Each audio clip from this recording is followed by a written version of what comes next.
A small town is rocked by a vicious murder. You find this man bound, hogtied. He had experienced terror with a capital T. The community is alerted to a dangerous criminal on the loose. They met while he was in prison, and then he escaped. No one had seen or heard from her since he had disappeared. Was she being removed against her will, or was she a participant? As police race to find both a missing person and a fugitive, more troubling crimes come into focus. We really didn't know where she was. I'm thinking, oh my God, there's another potential victim. And the search for the truth will expose a serial killing couple on a horrific crime spree. I just wondered what kind of animal these two were that would do this to a person. She said that he forced me to do it. I didn't want to, and I was just going along because I was scared of him. This was a crime perpetrated by dangerous, calculating criminals, and it is the epitome. Known for its small town charm. Lebanon County is a relatively small county as far as population is concerned. Its total population is about 140,000 people. You don't have to worry about your children. You didn't have to worry about walking down the street. This was a small town USA. But on September 25th, 1993, 911 dispatchers in the small borough of Palmyra receive a disturbing report about one of its citizens. Palmyra Borough Police received a report that a 74-year-old resident named Guy Goodman hadn't been seen by his neighbors for days, and it was quite unusual. His neighbors had grown concerned because his mail and his newspapers had piled up outside of his home. Following up on the call, an officer with the Palmyra Borough Police Department arrives at Mr. Goodman's address to perform a welfare check. From the outside, the home appears dark and quiet. When the officer arrived at Guy Goodman's apartment, he was able to look through a window and saw that the place was in disarray. He then went to the front door, which was unlocked, and as soon as he opened it, he was just confronted with a horrible smell. The stench was overwhelming. By the time you get into the house, it was so bad that breathing was difficult. There had been some sort of disturbance inside. There was a vase that was broken. On the flooring in the hallway was a fair amount of blood. It was streaked as though something had been drugged from the hallway. The officer follows the blood trail to a door and down a flight of stairs to the basement, where he is met by a gruesome sight. When the officer went down into the basement, he found what looked to be a body, tightly wrapped in a bedspread. While most of the body is concealed, it appears the victim is deceased. His head was covered, but his one hand was, you could tell, was showing signs of decomposition. The officer calls back to the police department and requests the homicide unit to arrive on scene because he believes he's found the remains of the missing home. Guy Goodman had been enjoying a life of retirement. The 74-year-old had owned and operated a popular floral business in the community for nearly 2 decades. I was friends of Guy Goodman. He was just one of these, like a Reader Digest guy. You know, he just, your most interesting character. It was just really nice to be able to talk and meet people like that. He was well known and well respected throughout the entire community, not just in Palmyra, but throughout Lebanon County. He was divorced and he lived alone. He had 2 grown children from that marriage who he raised in Lebanon County. His neighbors had nothing but kind things to say. Said he was a very generous man. Faith played an important role in Guy's life. He was an active member of his church and enjoyed going on mission trips to help those less fortunate. I'm president of a volunteer health organization, and we make trips usually into Central America. Guy expressed to me that he's always wanted to go on these trips, and he'd like to really help some people out. Guy Goodman was quite the traveler, but he also was a gentleman who loved his community. and he regularly gave back to that community. He worked with a lot of charities and did a lot of good for many, many people. I wouldn't call him wealthy, but certainly comfortable in terms of his ability to pay for his own needs and to give to others. And from all accounts, he was a very giving man. But now it looks like Guy Goodman's life may have come to a tragic end. On September 25th, 1993, a body is found concealed in the basement of the retired florist's home. I was the primary investigator on this particular homicide. I responded to the location and was met by Palmyra Borough Police Department. We found that after taking the bedspread off, then under that there was a sheet of plastic wrapped around the entire body, covering head to toe. Decomposition makes visual identification impossible, but detectives make a few key findings. He had 8 bindings on various portions of his body. There was a cord around the neck used to bind the hands behind the back, and then that cord went further down and was used to tie the legs together so that it was basically hog-tying the victim. He had a plastic bag over his head, so if he tried to wiggle free, he would use up the oxygen quicker. As detectives were examining the remains, it became clear that he had been beaten in the back of his head. It was covered in blood. It was obvious that this man died a horrific death. Despite decomposition, the coroner is able to use dental records to identify the victim. Authorities were able to positively ID the remains as belonging to Guy Goodman. We were able to determine the body had been dead for at least a week. Based on the multiple bindings and the bag left covering the victim's head, authorities conclude the cause of death to be asphyxiation. We kept any knots that were utilized to bind him intact. Those items were collected along with the wrappings that were around the body. Inside the main level of the home, investigators have uncovered evidence of a brutal attack. We went through the house, just get an overall picture of what areas of the house may have been involved in the crime. Detectives surmise the struggle had ended in the foyer, where the killer had hit Guy over the head. There had been some sort of disturbance inside. There was a vase that was broken.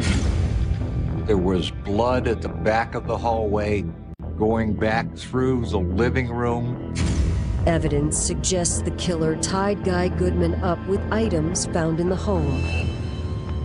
Some of the drawers in the kitchen were partially open. It was obviously that some lights had been plugged in using extension cords. Those extension cords were initially missing, and the cord was missing from the phone. Investigators suspect that after dragging Guy Goodman to the basement, the killer ransacked the residence. Mr. Goodman's car was missing from the driveway, and there were also items missing from inside of his home. Checks were missing, and they were also unable to find a credit card that had belonged to Mr. Goodman. So that immediately got them thinking this is the motive. It was robbery. One of the first things that police did was to contact the bank and contact the credit card company and put a trace on the use of any checks or credit cards. In the meantime, detectives continue their search of Mr. Goodman's residence. They note that every exterior door and window appears to be intact. There was no sign of a forced entry. It wasn't somebody who broke into the door or broke a window and crawled into the apartment. There was no sign of that. And that was obviously a clue that the perpetrator was probably somebody that Guy Goodman knew. Coming up, the case to find Guy Goodman's killer takes an unexpected turn when authorities discover a connection to a local prison.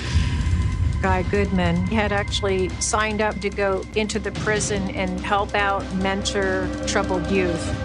Guy was trying to help him and turn his life around. And police face a race against the clock to catch a criminal at large. He was granted a conjugal visit evening furlough. According to the Authorities are investigating the murder of retired florist Guy Goodman when they uncover evidence that Guy had likely invited the killer into his home. That theory gains more. Prior to this, so it appeared as though whoever was involved was an invited guest into the home. The number of cups also suggests that there may have been two perpetrators involved in the attack. One of them was likely Guy Goodman, so it only stood to reason that the other two belonged to guests that Mr. Goodman had in his home prior to his death. As CSIs process the home for fingerprints, detectives head outside to speak with Guy's neighbors, who are devastated by the news of his death. He was a nice guy, a nice old man. Everybody liked him. I mean, why would anybody hurt this little old guy? I mean, it's especially talking about as brutal as it was. We have a man whose background is one of a community leader, an individual who's loved. While neighbors can't think of anyone who might want to harm the 74-year-old, police turn to the forensic evidence for clues. One of our detectives was able to develop some latent prints. Investigators checked the prints against the local database. They immediately got a match. A man in the local arrest criminal system named Bradley Martin. It's a name that police in Lebanon County law enforcement immediately recognize. Bradley Martin was a 21-year-old inmate at the Lebanon County Prison, and he had been reported missing from the prison about a week earlier. Bradley Martin was awarded a 2-hour pass to leave the prison on September 15th, but when he was supposed to return, he never came back. But what possible connection did a missing inmate have with Guy Goodman? When authorities check the jail's visitation logs, they get an answer. In fact, there were visitations, several visitations by Mr. Goodman to Bradley Martin at the Lebanon County Correctional Facility. Guy Goodman had actually signed up for a program that allowed him to go into the prison and help out, mentor troubled youth. That is how he first connected with Bradley Martin, through his willingness to volunteer. Bradley met him through that program. Guy was trying to help him and turn his life around.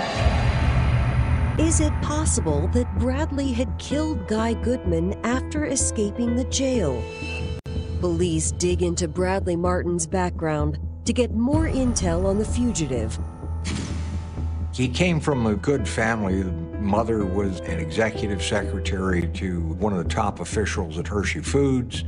Father was a teacher at Milton Hershey School for Underprivileged Children. They are good, salt-of-the-earth, hardworking people. Despite his positive upbringing, Bradley had fallen in with the wrong crowd as a teenager. He was in and out of trouble at various times through all of his teens. He started using alcohol, he started using drugs. A repeat thief, Bradley had been in and out of jails numerous times. He had previously served time for a burglary, but was busted for a parole violation not long after his release. He was serving 23 months on the parole violation. Before his escape, correctional officers had considered Bradley a model inmate, which allowed him to participate in the jail's work release program. The work release program is a program that allows trusted inmates to be released on a daily basis to go to work. They leave the prison, they go to their place of employment, and then they come right back to the prison. He had a job at a facility in Palmyra that did packaging of candy. Bradley's employers had reported to prison officials that he was a good employee who never missed a shift. And it was while working at the factory that Bradley had met his new girlfriend. That's where he met Carolyn King. Carolyn King was a 27-year-old woman who worked at the same factory as Bradley Martin. She thought he was handsome and didn't seem to mind that he was a prison inmate. They grew close very quickly. More than a week earlier, on September 15th, Bradley Martin had used a 2-hour pass, a weekly perk of his work release program, to meet Carolyn. As part of that work release program, because of going to work and returning regularly without any infractions, he was granted a conjugal visit evening furlough. That's something they earned, as long as they followed all the rules. According to the prison sign-out sheet, Bradley Martin had planned to meet Carolyn King, but he never signed back in. Bradley Martin was reported as absconding from the Lebanon County Prison on September 15, 1993. Guy Goodman's body was found on September 25, 10 days later. That led us to start thinking that Bradley Martin may have been involved in this particular matter. Detectives immediately put out an APB for Bradley Martin, along with a description for Guy's missing vehicle. They also begin searching for Bradley's girlfriend. Police were able to get Carolyn King's address from the packaging factory. They went to her residence. She wasn't there. No one at work had heard or seen Carolyn since Bradley disappeared, so police didn't know if she helped him escape, if he possibly kidnapped her, or if she was in danger. Pennsylvania, authorities are searching for 21-year-old Bradley Martin and his 27-year-old girlfriend, Carolyn King, after Bradley's fingerprints are discovered in the home of 74-year-old murder victim, Guy Goodman. Based on Bradley Martin's prior criminal record, it didn't seem far-fetched that he could have targeted Guy Goodman for his money and attacked him at his home on September 15th when he left the prison. With Carolyn King missing, police wondered what, if anything, she had to do with Guy Goodman. Where she might have gone, detectives dig into her background and learn the 27-year-old had recently moved to the area. We were able to find out that Carolyn was originally from Virginia, and we were able to determine that she was married. In addition to her husband, she had 4 children. The oldest was 12, so all those 4 children were under the age of 12. I was working at HARP, which stands for Housing Assistance and Resource Program. The program was to prevent homelessness. Carolyn King came to us just as any other client would have. I was assigned to her as a caseworker. Her situation was that she was new to the area. She was applying to be placed in an apartment or a rental unit. Based on Carolyn's application, her husband and children had made plans to join her when financial assistance was granted and Carolyn had settled in. But those plans changed when Carolyn met Bradley Martin. Carolyn had gotten a job at this candy packaging company where she met Bradley. It seems like they were drawn to each other. Carolyn King lived in a different state from her husband and children, and Bradley Martin had been in jail many times and appeared to really need somebody to take care of him. So the two were sort of drawn to one another, and Bradley apparently didn't mind that Carolyn was already married. Carolyn was very persuasive, very charming, attractive, and I think that Bradley became enamored with her. People who had worked there noticed that they spent a lot of time together during breaks, during lunch. Soon, co-workers say, it appeared both Carolyn and Bradley had turned their backs on their former lives and began focusing on a future together. They were very definitely in a relationship. There were records at the prison that Carolyn visited Bradley. They had conjugal visits together, and there was no doubt that they were indeed a couple. But now both Bradley and Carolyn have vanished without a trace.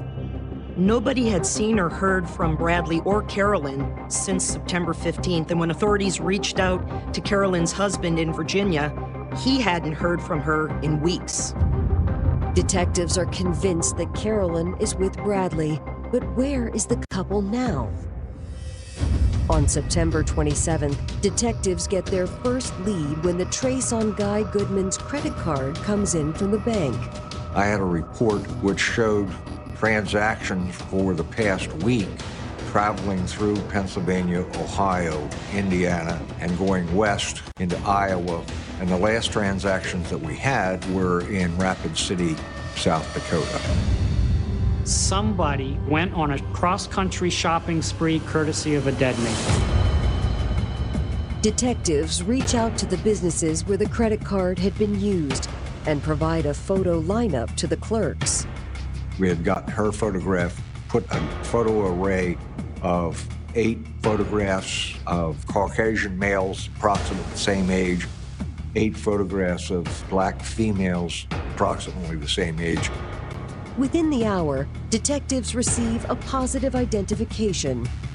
The clerks identified Martin and King as the people who were in the store. Both Bradley and Carolyn were together and making the purchases, each one utilizing the credit card. At this point, police don't know what to make of Carolyn's involvement. Was she with Bradley willingly, or had she been forced to go along on the road with him? Investigators interviewed some of the store clerks at some of the places where the pair had been, and they all reported that she seemed completely normal and not in any distress. Most of the clerks described her as the talker. She was described as friendly, engaging, even bubbly. But police lose the couple's trail when they learn a hotel clerk in South Dakota had put a hold on Guy Goodman's credit card for suspicious activity. One of the hotels identified Carolyn King as having attempted to check into a hotel in Rapid City utilizing a driver's license of Guy Goodman with her photograph on it and Guy Goodman's credit card. The clerk typed in a code on the credit card usage, which then automatically stopped the use of the credit card. The clerk confirms that Bradley Martin was also there, and that the couple had quickly left the hotel after the clerk threatened to report them.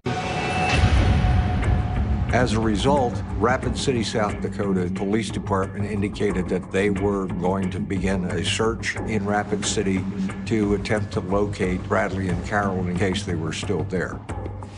It isn't long after Rapid City PD begin their search that investigators receive an update from Guy Goodman's bank. Some of Guy's checks had been used at a hotel across state lines. The checks were written to hotels and/or businesses in Bismarck, North Dakota. I contacted the Bismarck Police Department to advise them who we were and what assistance I was asking of them. But what the Bismarck Police Department says next turns the entire investigation on its head. The detective who I was speaking with advised me that he wasn't certain how much information or how much help that they could be because they were busy with the fact that there was a woman missing from a hotel in Bismarck. As they're telling me the name of the hotel that the woman is missing from, I'm looking at a check written to that hotel on Guy Goodman's check, obviously having been passed by Bradley or Carolyn. I'm thinking, oh my God, there's another potential victim. Coming up, detectives race to track down Carolyn King and Bradley Martin before it's too late. We don't know whether she's alive, whether she's deceased. We knew that time was of the essence.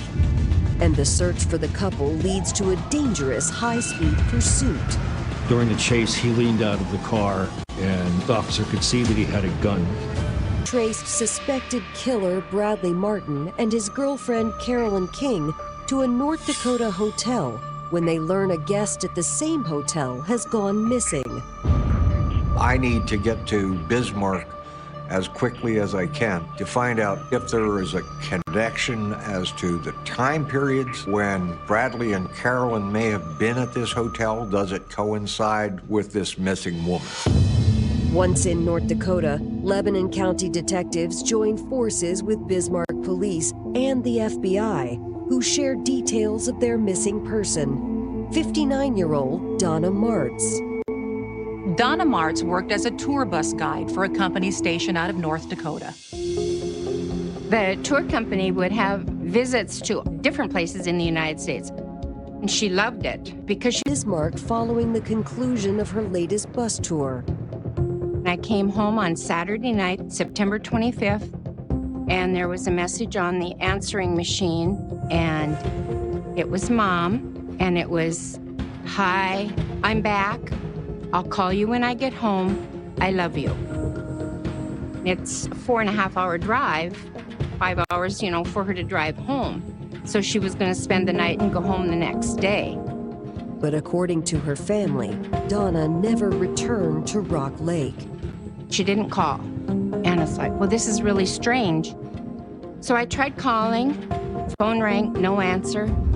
When the family contacted the hotel, no one there had seen Donna or her vehicle.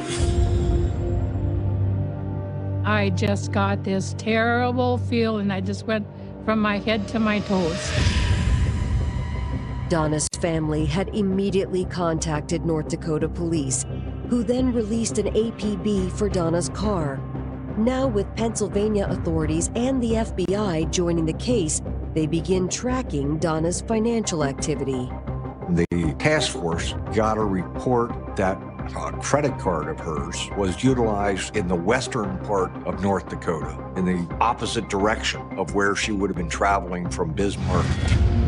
We were able to watch the video, and we were able to positively identify Bradley Martin and Carolyn King, both utilizing Donna Martz's credit card. The same day, authorities make another telling discovery. At the same time, the sheriff's department locates Guy Goodman's car across the river in the next county from Bismarck. Inside the car, they found fingerprints of Martin and King. We begin to put out the information to other police departments to the west, to the north, and to the south. At that point, we weren't certain where they were. Authorities theorized that Carolyn and Bradley had dumped Guy Goodman's car and taken Donna's. But is Donna with them now? We all know that there is a clock ticking for Donna Martz. The manhunt for the couple is broadcast on news stations nationwide. Several of the offices broadcast information about their wanting Bradley and Carolyn and the information on Donna Martz's car. More than a week later, on October 5th, the media frenzy pays off. A California highway patrolman spotted the car outside of San Diego. The patrolman is able to confirm that there are two individuals inside the vehicle matching Bradley and Carolyn's descriptions. When the officer spotted the vehicle, he was able to get close enough to make visual recognition that it was Bradley Martin and Carolyn King. He radioed for backup, but at that point, Bradley and Carolyn realized they were being followed. And a pursuit began. The California Highway Patrol chased them across the desert and into Yuma, Arizona. Now, at that point, Bradley had a gun with him. And during the chase, he leaned out of the car. Before Bradley had a chance to point the gun at the officer, Carolyn, who was driving, made a turn, and the momentum pushed him back into the car. They were at an intersection. Both Bradley and Carolyn were taken into custody. Unfortunately, there's no sign of Donna. At that point, then we still didn't know where Donna was, and they wasn't telling at first either where they had left Donna. We're just trying to find where she is and hope that she's alive. We knew that time was of the essence. With their suspects in custody, the task force sits down with Carolyn King on October 7th. Right off the bat, Carolyn King denies any knowledge of Guy Goodman or Donna Martz and says she has nothing to do with any of this. With the evidence stacked against her, FBI agents pressure Carolyn to give up Donna's whereabouts. That's when Carolyn confirms authorities' worst fears. Carolyn admitted that she had been there when Bradley kidnapped Donna Martz, and then she told detectives that Donna was already dead. Bradley had wound up murdering her outside of Elko, Nevada. But Carolyn insists she had no part in any of Bradley's rampage, including the murder of Guy Goodman. Carolyn told authorities that Bradley had killed Guy Goodman, and she says she was forced to flee Pennsylvania with him. Carolyn admits that she and Bradley had often talked of running away together as they bonded at work. Carolyn told the FBI agents that they wanted to get away. They wanted to be together. But their plans had taken a turn for the worst when Bradley suggested they rob Guy Goodman. Bradley knew that Mr. Goodman had money. Mr. Goodman had tried to mentor Bradley to try to get his life straightened around. So he knew he could get into his home easily. According to Carolyn, on September 17th, the couple went to Guy's home during Bradley's 2-hour release from jail. Carolyn said Guy invited them into his home upon their arrival, and Bradley said that he had been released early from jail. He asked Guy Goodman for money, but Guy refused to help him.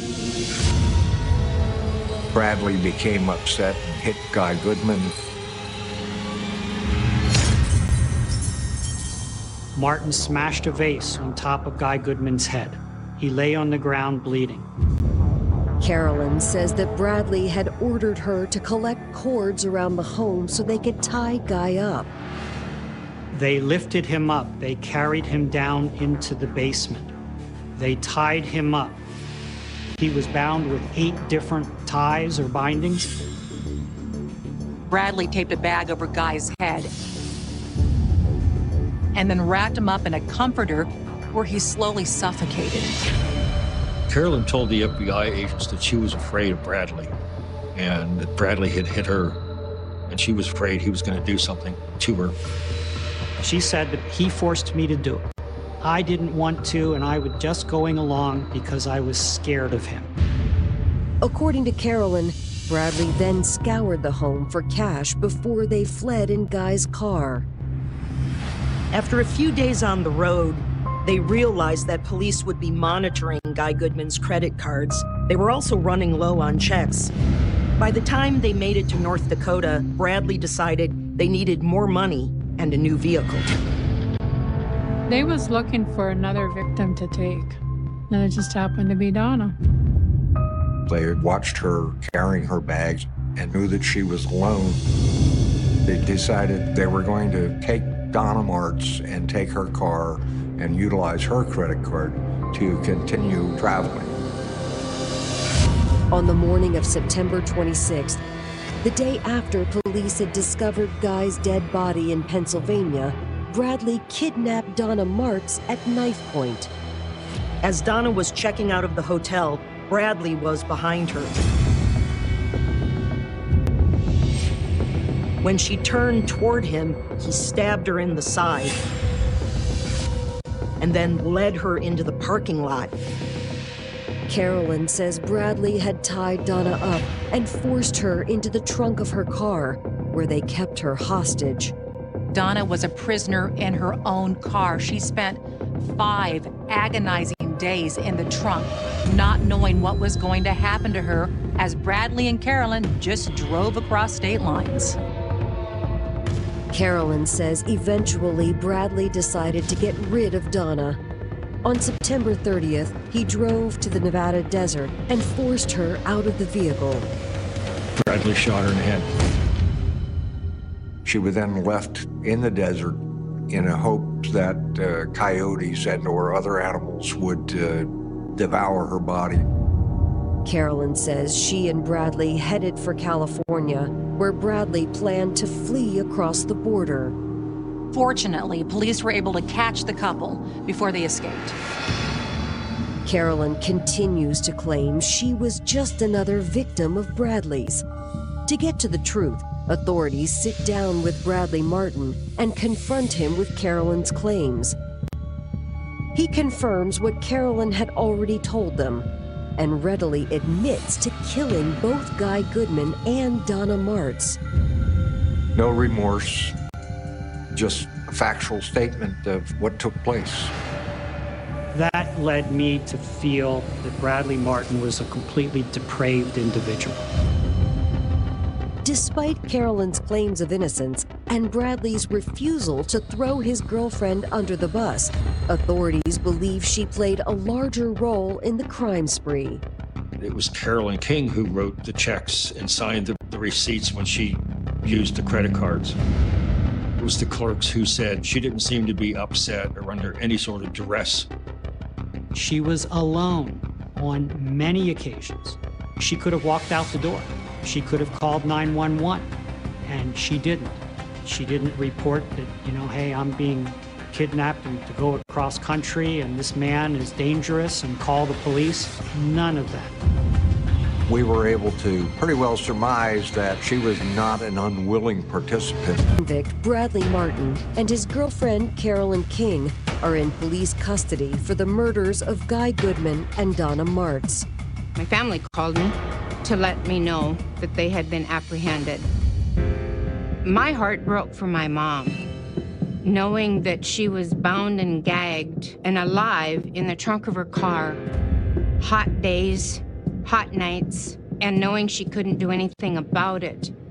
But loved ones of the victims receive a small ray of hope when both Carolyn and Bradley decide to cooperate with authorities. They drew a map to where Mom's body was, to the best of their knowledge. And so we were able to bring Mom home. That was one thing I was grateful for, because so many don't get to bring their loved one home, and we did. That was a relief to know that at least we had our body that could be brought back to North Dakota. Bradley Martin and Carolyn King are officially charged with theft, kidnapping, and 2 counts of murder. The couple is extradited back to Pennsylvania to await trial. So how does something like this happen? Bradley came from a good family. Years old, why he threw his life away for nothing. I was terribly shocked to hear that Carolyn was involved in a homicide. She was just so ordinary and so quiet and really refined. I was just amazed that a mother who was seemingly very concerned about her family because she was seeking help could even be capable of committing a crime like she did. I just couldn't believe it. 1 year later, in September of 1994, the joint trial of Carolyn King and Bradley Martin for the murder of Guy Goodman begins in a Lebanon County courtroom. While Carolyn continues to maintain her innocence, Bradley claims he never planned to murder Guy.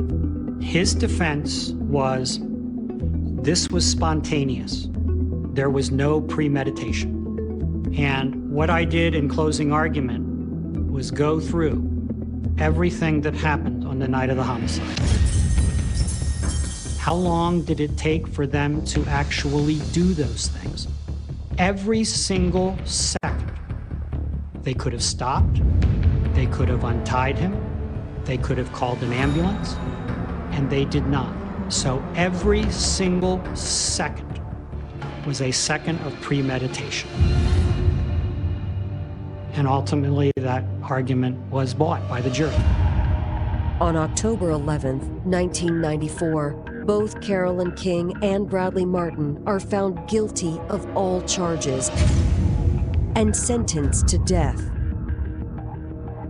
Following their convictions in Pennsylvania, Bradley Martin and Carolyn King plead guilty to the murder charges against them in Nevada.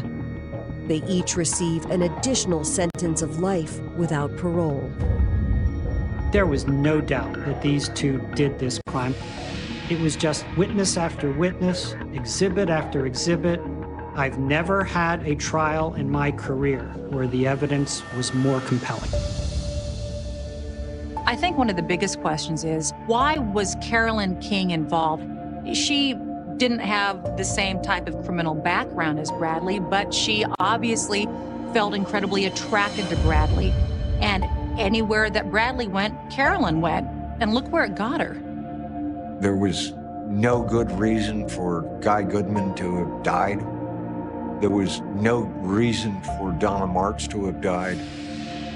In the end, two innocent people who were well loved by their families as well as their communities at large lost their lives, all because Bradley Martin and Carolyn King couldn't wait 23 months for Bradley's prison sentence to be concluded. It is the real tragedy of this story.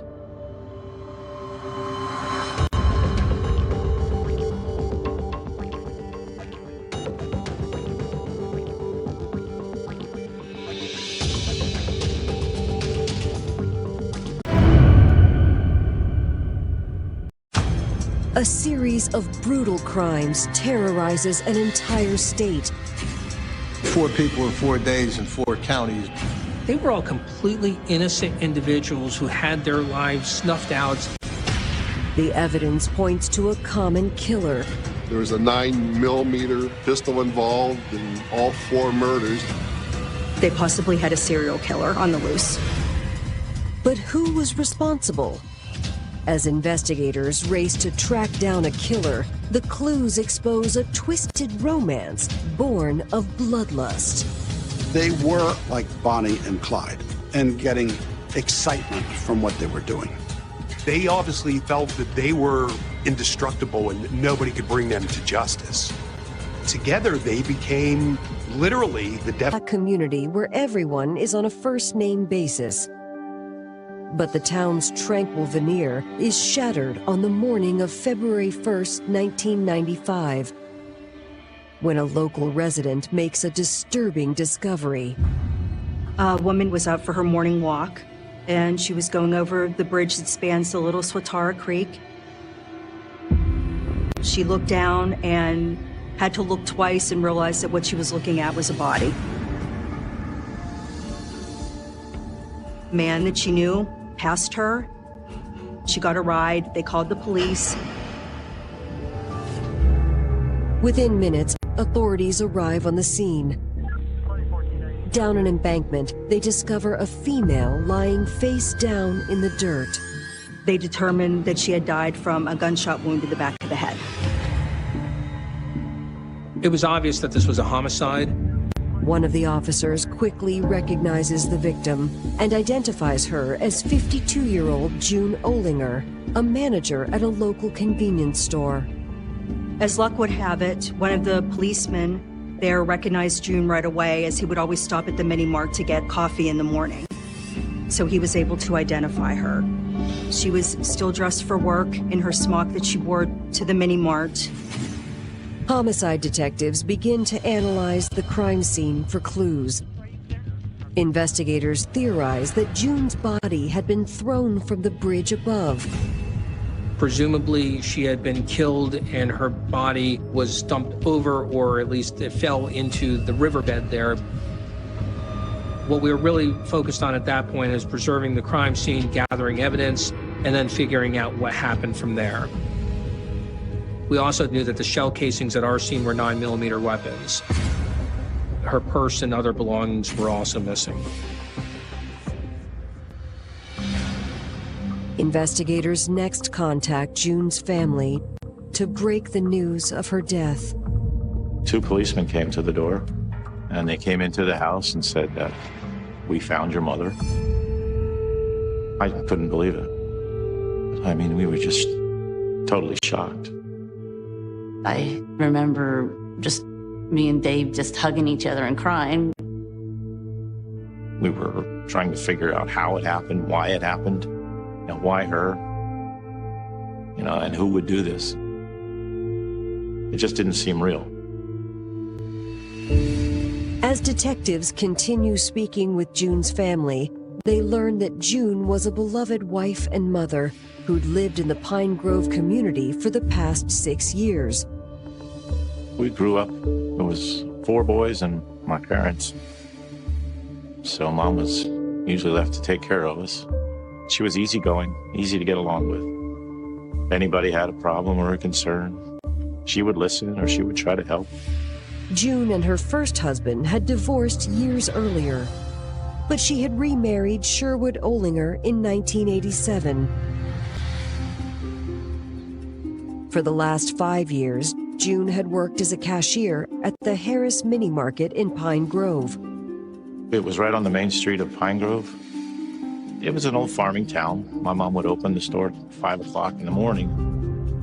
The cops wouldn't start till 7, so they'd stop for a snack on the way to work or coffee and maybe grab something for lunch. So she knew a lot of them.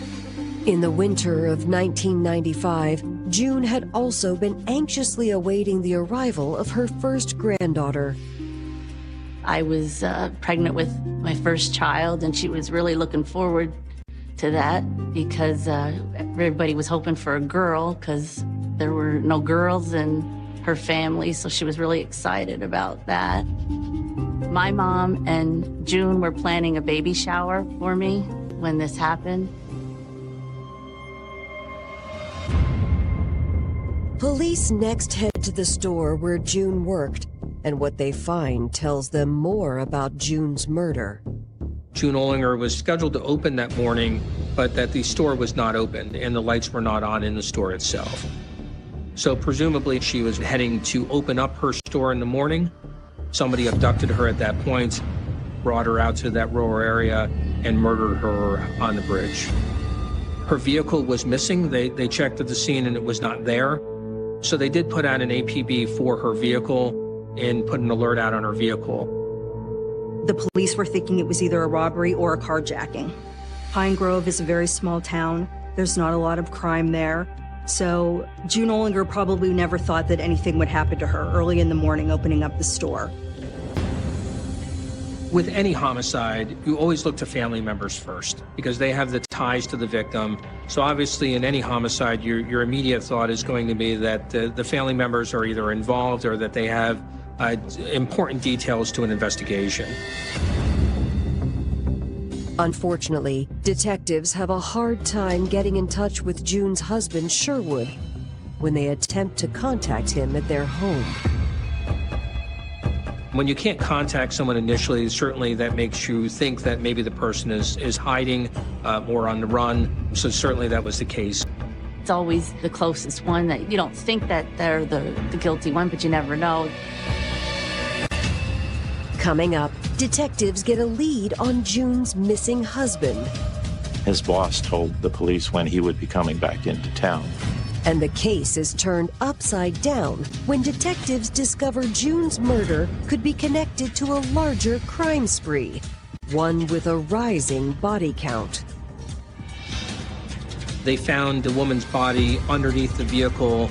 Nobody had no idea how deeply this killing spree would go and how many lives it would destroy. February 1st, 1995, Pine Grove, Pennsylvania law enforcement is investigating the murder of 52-year-old Ben Sherwood, who has been unreachable all morning. He was a floral delivery person. His route actually started before my mom started to work. But he was already on the road when she left for work, and the police couldn't contact him right away. If you can't find certain family members that are key witnesses, you're certainly going to wonder why you can't get a hold of those individuals. They went to his place of business, and his boss told the police when he would be coming back into town. They kind of got a hold of him when he got back into town and started questioning him right away. Sherwood is deeply shaken by the news of June's death. When you report a death to someone, they're all about the same amount of tragedy, disbelief. I think it's one of the worst things police can do is death notices. He made the comment that he remembered saying goodbye to her that morning. and didn't realize that that would be the last time that he would ever see her. Investigators are easily able to confirm Sherwood's whereabouts that morning. He could verify and justify everything that he had on his route, and he made all of his deliveries, so he was not even in the area at the time that the murder was committed. Her husband was ruled out fairly quickly in the investigation. As word of June's murder begins to spread, investigators receive a tip from a local business later that same day. A manager of a car wash in that area found personal items that were left at the car wash bay. Found a purse, found registration papers, he found clothing, and he found June Olinger's name. And it just seemed so inappropriate for him because this is not trash that he's finding. These are personal items that are in good shape. He knew June Olinger, and he had heard what had happened to her, put two and two together, and called the police. Police send the recovered items off for fingerprint analysis, hoping they'll get lucky.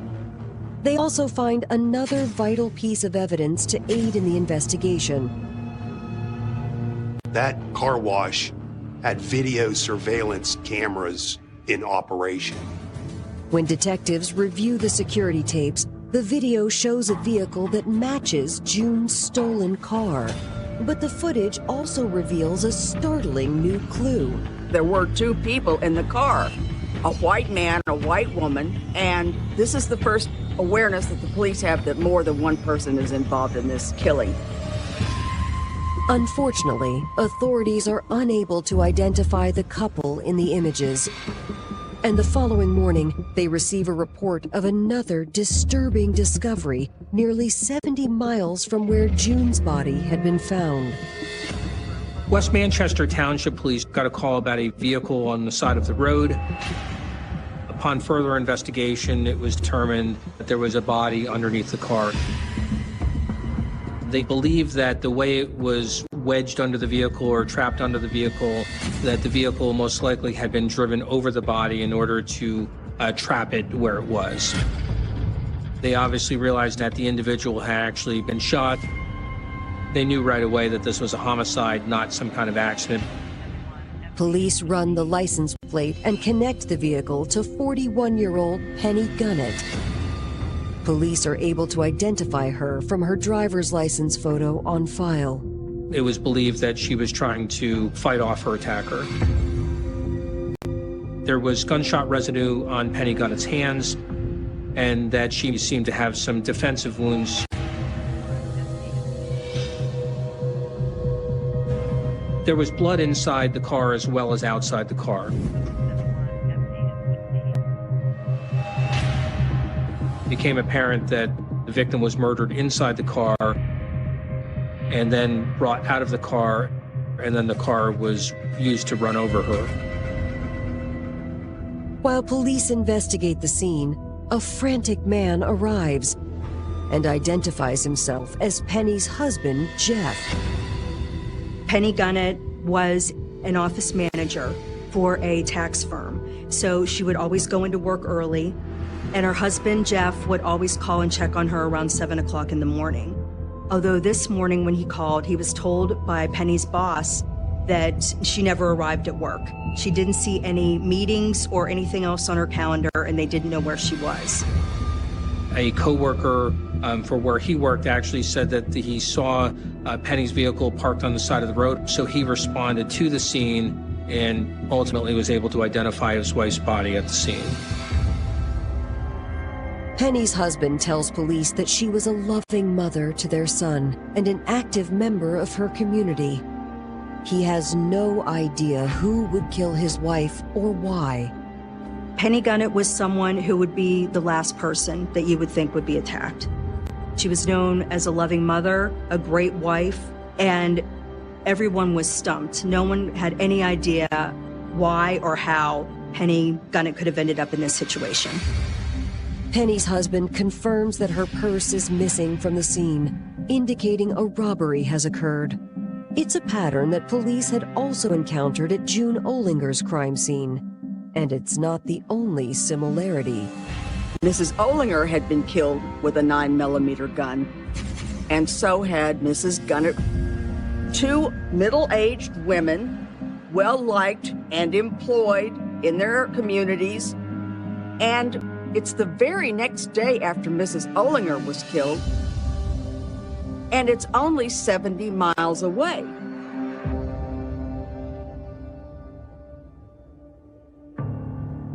The police have so many similarities in these horrible crimes, and they're analyzing what the motivation could be. And they surmise that the killer is really desperate to have a car and money, and those are the driving factors that fuel this chase across the state. Investigators are worried a pair of thrill killers could be on the loose in central Pennsylvania after the bodies of two women, 52-year-old June Olinger and 41-year-old Penny Gunnett, are found in neighboring towns one day apart. By now, news outlets were covering the story, and locals were getting worried. This man and the woman who were in the surveillance footage. Less than 24 hours after the APB on June's missing vehicle is issued, detectives get a lead on its location. The police discover that June's car has been abandoned on the roadside, and it is nearly 70 miles from where she was killed. Unfortunately, there's no sign of the couple.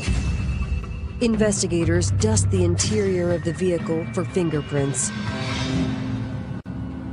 They discovered a set of prints that belonged to Mrs. Olinger.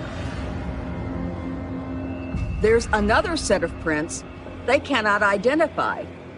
The third set of prints pays off because it's in the police database, and the police discover at this point that the man who'd been driving the car that was in the surveillance footage is a man named Mark Spots. When detectives pull 23-year-old Mark Spots' police file, they make an alarming discovery. That's when they find out, to their surprise, that he is already wanted by police for the murder of a man named Dustin Spots. He had shot his brother in Clearfield County. According to the incident report on January 31st, Mark had shot and killed his brother, 25-year-old Dustin Spots, and then fled the scene with his girlfriend, 17-year-old Christina Noland.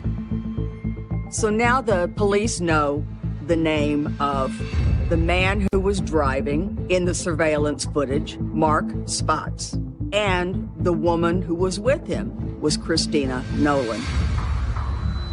To learn more about the couple and the shooting incident involving his brother, detectives reach out to Mark's family. The police interviewed Doris, who was Dustin Spots' fiancée.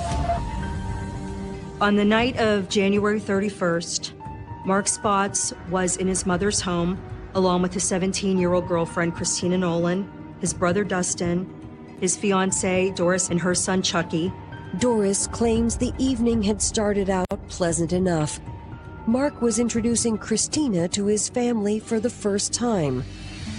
Christina Nolan had met Mark Spots approximately a week before at a party and was actually told by one of Mark Spots' friends that she should go out with him because he would treat her very well. Christina Nolan was 17. Mark Spots was a great deal older at 23. She found him handsome. She found him exciting. Mark's family liked Christina, thought she was a very pleasant young woman. She was definitely enamored with Spots. Doris tells police that at some point, Mark went to lay down and get some rest in the other room. That's when her son, Chucky, decided to play what he thought was a harmless prank. At some point, Chucky decided he was going to dangle a gerbil in Mark's face as he slept on the couch. Mark went to take a nap, and the little boy went over and wiggled a gerbil in his face and said, "Hey, check this out." And he really didn't like being awakened looking into the eyes of a rodent. Mark got really angry and started cursing at him. Dustin stood up and said, "That's my girlfriend's son. You don't talk to him like that." But what started as an argument between the two brothers quickly grew violent. Dustin grabbed 2 knives off the counter and stuck Mark in the back with them. They were just superficial. I don't think they were deep wounds. At that point then, Mark went upstairs and got a handgun that apparently no one else in the house realized he had. Mark came downstairs with a 9mm Llama semi-automatic pistol and shot and killed his brother in the kitchen of the residence. Whenever Doris went to call 911, she was told by Mark, "Nobody call until I'm gone." Doris says Mark's girlfriend, Christina, had been just as determined to help him get away. Christina ended up even picking up some of the shell casings from the weapon and put them in her purse. She didn't want to see Mark get in trouble. So she left with Mark, presumably to help Mark not get arrested and to protect him.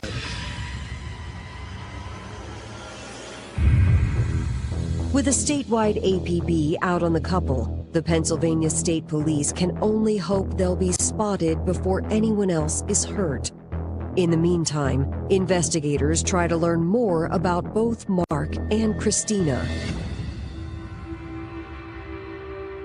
Mark Spots' family dynamics were absolutely horrendous.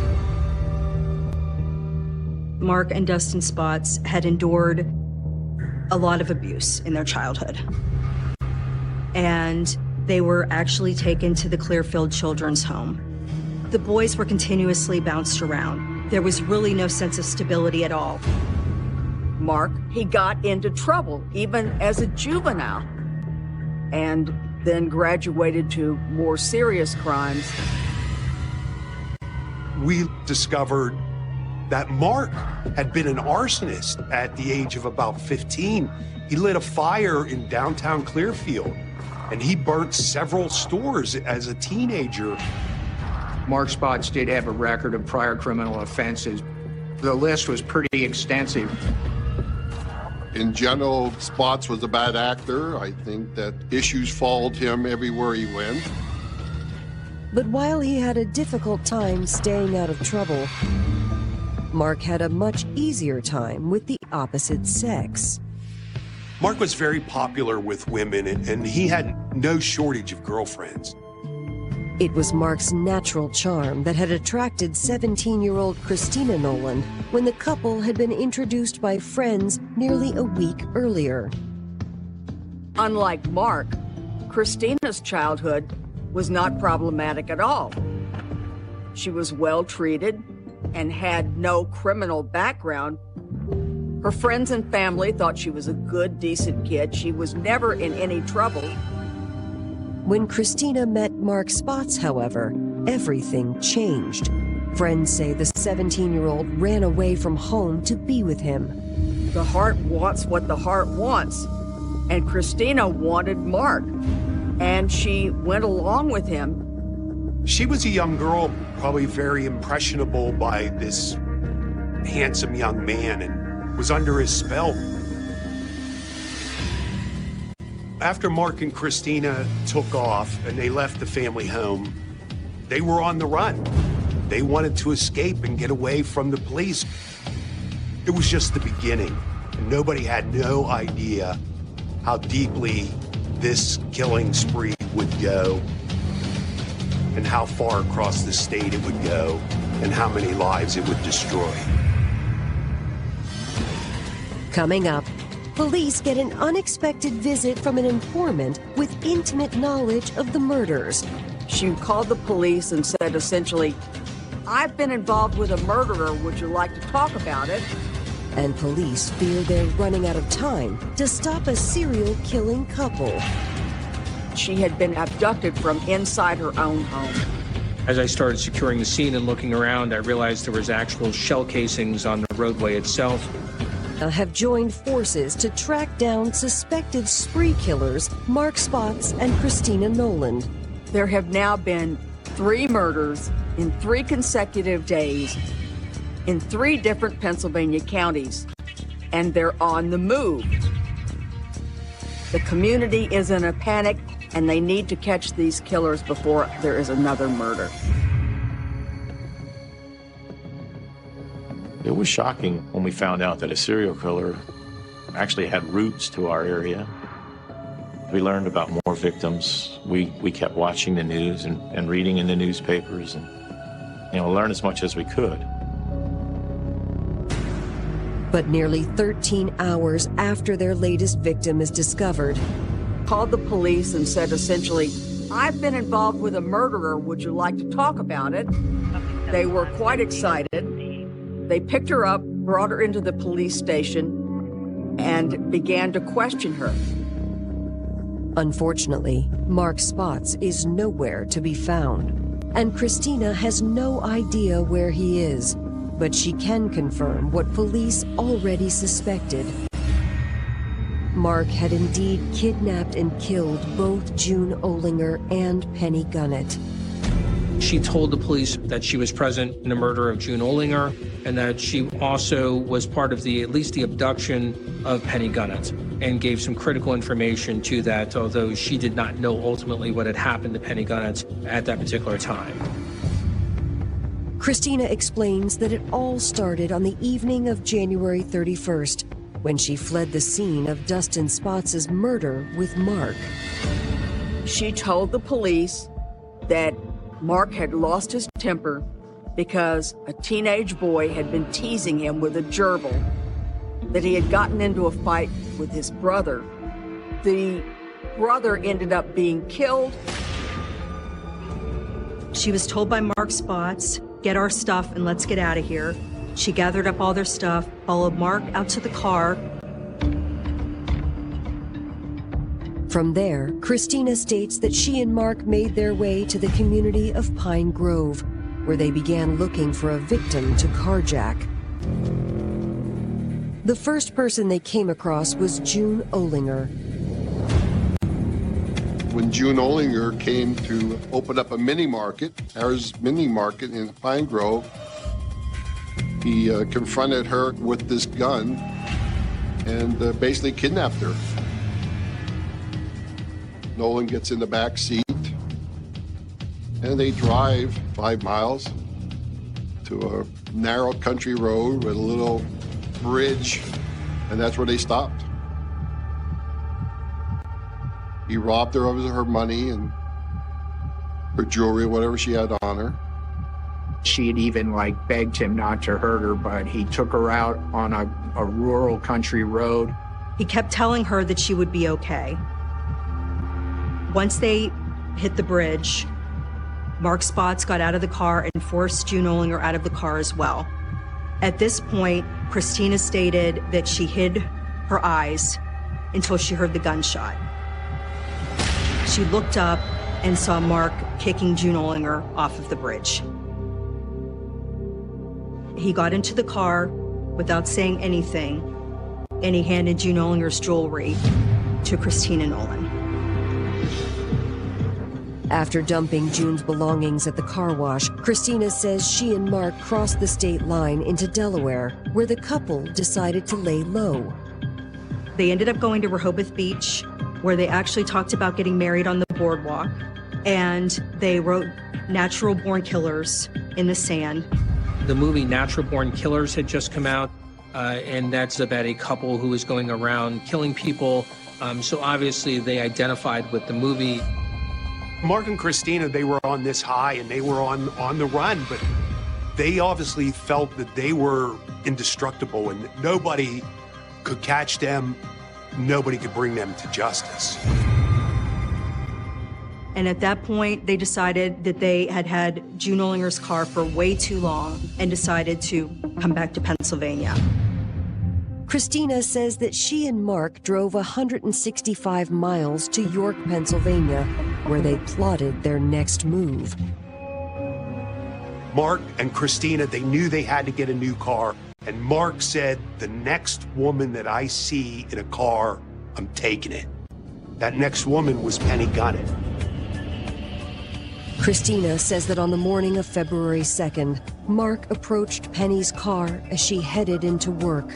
So Mark faked asking her for directions, that sweet woman, and the next thing you know, she has a 9mm handgun in her face, and she has Mark's spots getting in the driver's seat. He pointed the gun at Penny Gunnett and told her to move over to the passenger seat, and he started driving her car away from the scene with Christina Nolan driving June Ollinger's vehicle following them. But Christina tells detectives that she believed a struggle ensued between Mark and Penny when Mark began driving faster and erratically. We believe at that point that Mark then turned the weapon on Penny and shot her twice, and then drove away from the scene.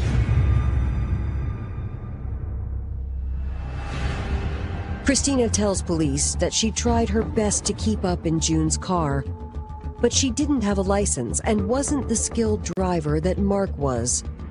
She couldn't keep up with Mark, and they became separated geographically. She had simply become lost and had no idea whether Mark had just ditched her. She, wisely for her, abandoned June Ollinger's car and got on a bus and turned herself into the police. Christina Nolan, when we interviewed her, was completely cooperative. We asked her over and over, why did you stay with him? And she sort of gave answers to say that she was afraid. She was afraid of what Mark might do to her. She was afraid of what Mark might do in general if, in fact, she turned against him. Police aren't sure whether Christina is telling the truth. And before they can determine that answer, they get a disturbing call from nearby Carlisle, Pennsylvania. Individuals in these towns are now worried. They're wondering if there's going to be another victim. How are these victims connected? Is there a killer on the loose? What's going on? And a day later, tree trimmers found the body in the woods. They found a woman that they thought was deceased, and they called it into 911. She had been shot 9 times in the back. She was found face down, and her hand was actually clutching the grass. As I started securing the scene and looking around, I realized there was a 9mm shell casing on the roadway. Yes, the same 9mm pistol was used in all 4 of the killings. Just like in June Ollinger and Penny Gunnett's murders, police are unable to locate the woman's purse. To investigators, it looks like Mark Spots has claimed another victim. That's 4 people in 4 days in 4 counties. The deceased woman is identified as 71-year-old Betty Amstutz, a social worker and a deaconess at a local church. Betty was a deep thinker. She was always a very kind and reflective person. I met Sister Betty and came to know her 3 years that she lived prior to dying. She and we had a pastor that was leaving, and we had been asked by the church council to co-preach a farewell sermon. And so I was working with her on that sermon when, in fact, she was killed. Police went to Betty's house and found the front door open. Never a good sign. They found groceries sitting on the kitchen counter, not put away, and they realized that she had been abducted from inside her own home and found her car was missing. They ran an APB for Betty Amstutz's vehicle, figuring that it may be what Mark was driving at the particular time. Police also run a trace on Betty's missing credit cards. It isn't long before they get a hit. Earlier that evening, Betty's credit card had been used to rent a room at a nearby roadside motel. That room was actually registered in the name of Betty Amstutz. They checked with the clerk, and she had actually booked the room. So she was still alive at that time, and her credit card was used to do that. The police discovered that Mark Spots indeed was there. Police waste little time assembling a SWAT team and surrounding the motel room. Using a bullhorn, they tell Mark to come out with his hands up. At some point, he had looked out the window and saw police surrounding the room. They also called the room and tried to get Mark to turn himself in. But Mark announces he has no intention of giving up easily. He did not want to be arrested. The police are outside. They're eager to capture this guy. They need the killings to stop, but they don't want to put anyone else's life in danger. Rather than burst into the room, therefore, they relied on a bullhorn to tell him, come out, we're not going to burst in. Everybody was worried that whenever this would end, that Mark would not give up easily. And it's spree claiming the lives of 4 people. Pennsylvania police have finally cornered suspected serial killer Mark Spots in a motel in Cumberland County. Mark did threaten to commit suicide at one point and take the easy way out. But police were actually able to talk him out.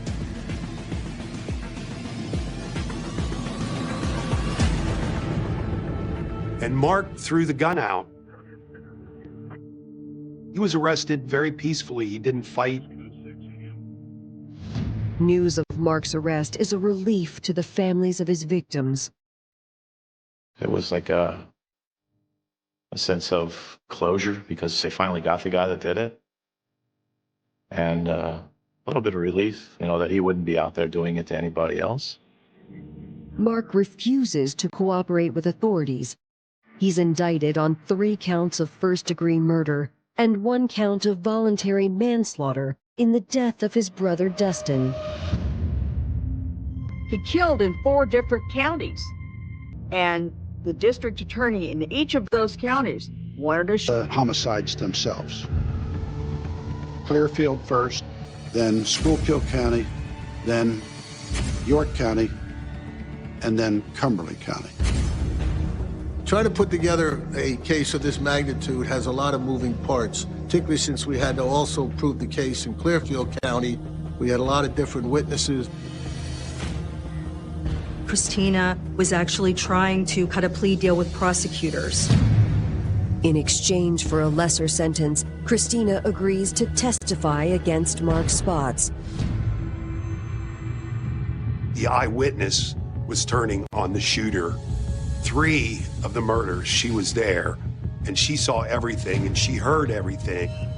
Mark's trials begin in March of 1996. Despite the mountain of evidence against him, he pleads not guilty in each case and makes the unusual decision to serve as his own attorney.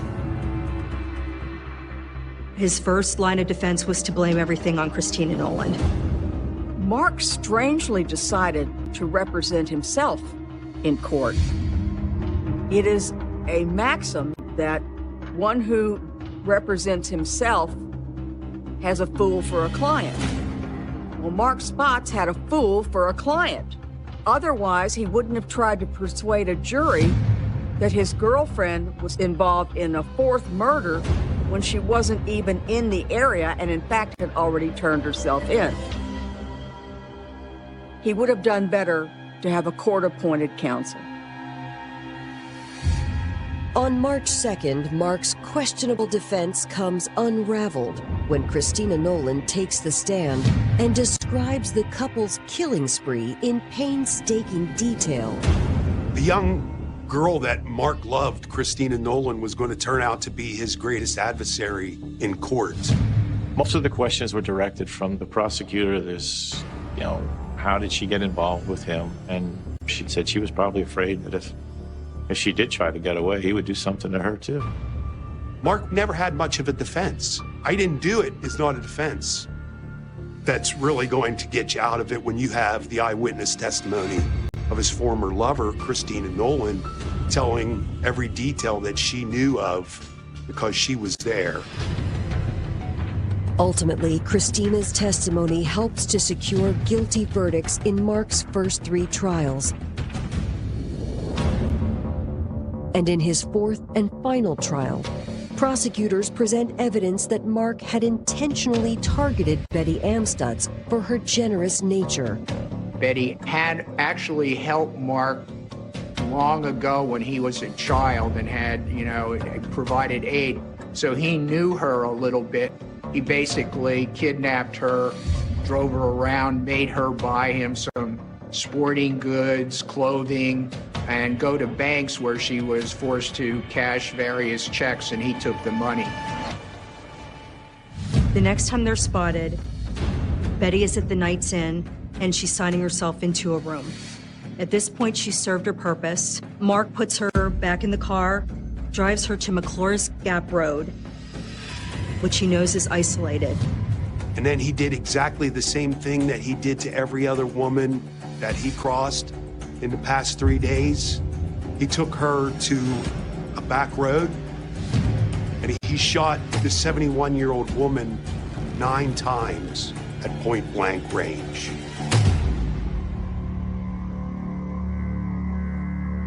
The facts support that Mark was a cold-blooded killer. The evidence against Mark is overwhelming, and a jury convicts him of first-degree murder.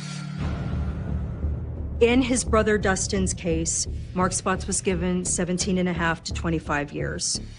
In the Olinger case, Gunnett case, and Amstutz case, Mark was given 3 capital murder charges and a death sentence in each case. For her cooperation with prosecutors, Christina Nolan pleads guilty to criminal homicide and is sentenced to 12 to 20 years for June Olinger's murder and 6 to 30 years for Penny Gunnett's murder. I think she got an appropriate sentence for her involvement. I don't think she intended to kill anybody. I don't think she actually did kill anybody. And the first chance she got to get away from him, she went back and turned herself in. In 2008, Christina Nolan is released from prison after serving 13 years. Christina served a little bit of time in prison, but she's been out and she's kept a low profile. I think she's gone on with her life and changed it. But Mark has always denied doing anything. Even to this day, he still denies that he pulled the trigger. Mark was 23 years old when all of this started, and he not only ruined his own life, but he affected the lives of so many people with his crimes. Dustin certainly didn't deserve to die at his brother's hands, but June Olinger, Penny Gunnett, Betty Amstutz, they were all completely innocent individuals who had their lives snuffed out, really in a senseless crime.